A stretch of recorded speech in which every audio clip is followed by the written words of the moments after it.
À Genève, lieu de paix et de droits humains, l'ONU donne voix à ceux qui s'engagent pour un monde plus juste et plus durable.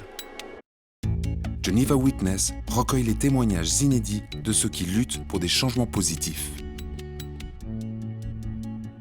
Tétouan Bernico s'engage pour la sauvegarde des récifs coralliens en Polynésie française.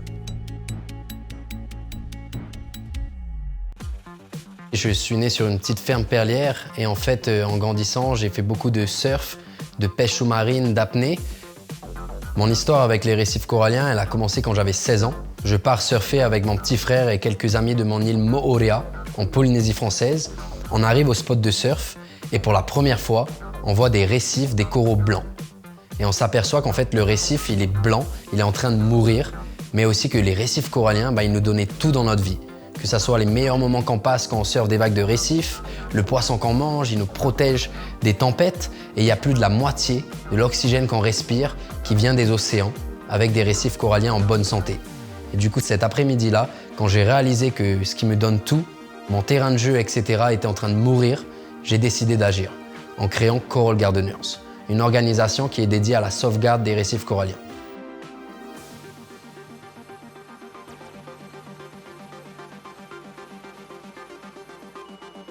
Alors le corail, c'est un organisme complètement à part, super important pour le récif corallien. Et en fait, c'est un animal.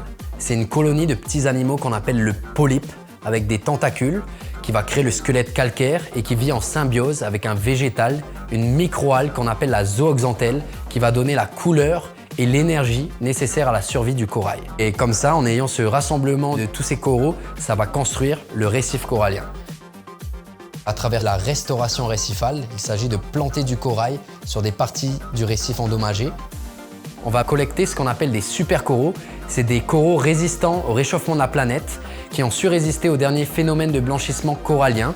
On va venir les fragmenter, venir placer ces fragments en nurserie. Ça va être la deuxième étape du bouturage et de la mise en place de nos nurseries à coraux, des pépinières.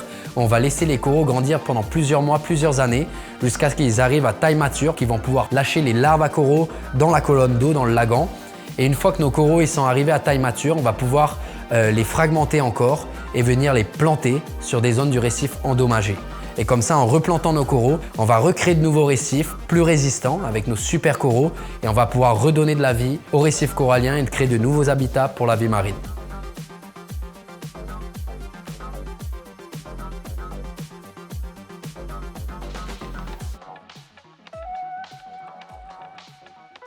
On essaye de raconter cette histoire du récif avec les populations locales.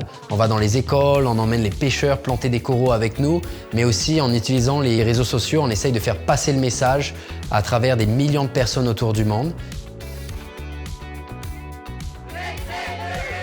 Je voulais vraiment essayer d'agir avant qu'il ne soit trop tard. Et du coup, j'ai décidé un jour d'appeler mes parents en leur disant que j'arrêtais mon cursus scolaire pour réaliser mes rêves et monter mon organisation Coral Gardeners. Et on a commencé dans ma chambre. Et du coup, j'ai pris mon petit frère dans l'équipe, quelques amis de mon île et un rassemblement d'étudiants de France. Et nous avons mis au point une solution d'adoption de coraux où on a eu plus de 30 000 personnes et on a levé plus de 2 millions de dollars comme ça en 4 ans avec des personnes de partout autour du monde qui ont pu adopter un corail sur notre site internet, lui donner un nom, ils recevaient leur certificat d'adoption et après des nouvelles de leur corail. Et aujourd'hui, grâce à notre technologie ReefOS, ils peuvent voir leur bouture de coraux grandir en temps réel. Moi, j'aime bien dire pas de récif, pas d'océan, pas d'air, pas d'oxygène. C'est vraiment aujourd'hui qu'il faut agir pour les récifs coralliens.